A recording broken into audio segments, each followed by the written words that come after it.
Christians sometimes wonder, why should we learn about Islam? Should we really care what another religion teaches? But there are lots of reasons that Christians should be learning about Islam. Let's consider 5 of them.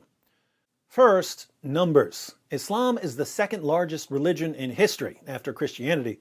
There are about 1.6 billion Muslims in the world, which is more than a fifth of the world's population.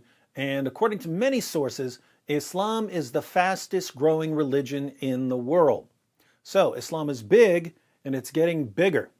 When that many people believe something, it's a good idea to learn what they believe. Second, clarity. Christians can't communicate the gospel clearly to Muslims without understanding what Muslims believe, because the Quran distorts the meaning of Christian claims. For instance, Christians claim that Jesus is the Son of God. But when we say Jesus is the Son of God, Muslims think we're claiming that God had sex with a woman and produced Jesus as an offspring. They believe this because the Quran says, "How can Allah have a son when he has no wife?"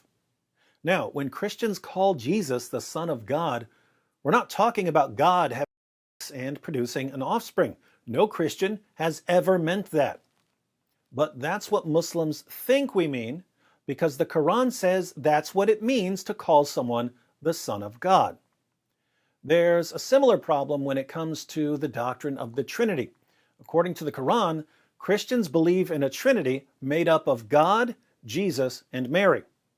Here again, no Christian has ever believed this.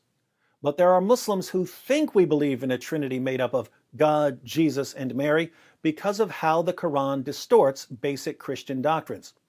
So, if we don't know what Muslims believe, we won't understand how they're misinterpreting what we say when we preach the gospel. Third, preparation. Muslims are trained to challenge the core doctrines of Christianity. Jesus taught his followers lots of things, but when they preached the gospel in the book of Acts, they preached that Jesus is the divine Son of God who died on the cross for sins and rose from the dead. Deity, death, and resurrection. These are the 3 core teachings of the Christian gospel. Islam denies all 3 of them, and so Muslims are taught to challenge Christians on these issues. Muslims are taught to Christianity where it matters most. If Christians don't know about Islam, we won't know how Muslims are going to challenge our claims. Fourth, refutation. Many Muslims are so confident that Islam is true, they usually can't take any opposing religious claims seriously. Muslims have been told all their lives that Islam is confirmed by science and mathematics and history. They've been told that the Quran has been miraculously preserved and that Muhammad was the greatest man who ever lived. They've been trained to have complete confidence in their religion. So, when you share the gospel with a Muslim, why would he think that you're telling him the truth about God? Why would he think that he needs any other message when he's already got Islam? But if you can show the Muslim that he's been given false information and that the evidence doesn't support his beliefs, then he may be willing to listen to what you say about Jesus. Fifth, illumination. Islam thrives in an atmosphere of ignorance. When you meet a convert to Islam, you'll almost always find that he was given false information about Islam in order to convince him to convert. The reason so many people fall for this false information is that there's a general atmosphere of ignorance which allows Muslim preachers to say just about anything they want because no one's going to challenge or correct them. A favorite tactic of these preachers is to adapt their message to the values of their audience. If a Muslim preacher is talking to people who believe in women's rights, he'll say, "You believe in women's rights? Muhammad was a champion of women's rights. He was probably the greatest defender of women who ever lived."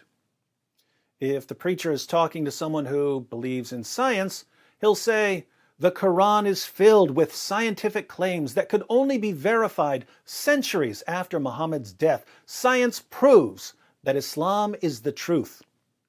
When there's a general atmosphere of ignorance, many people will believe what they hear from these Muslim preachers, and many people will convert to Islam.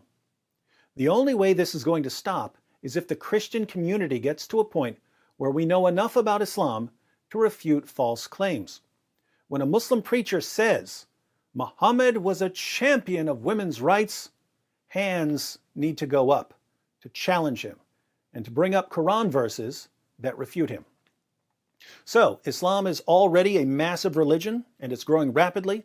Muslims often don't understand the gospel because they're misinterpreting our claims based on the Quran's distortion of basic Christian doctrine. Muslims have been taught to criticize core Christian doctrines, and it's a good idea to understand their objections.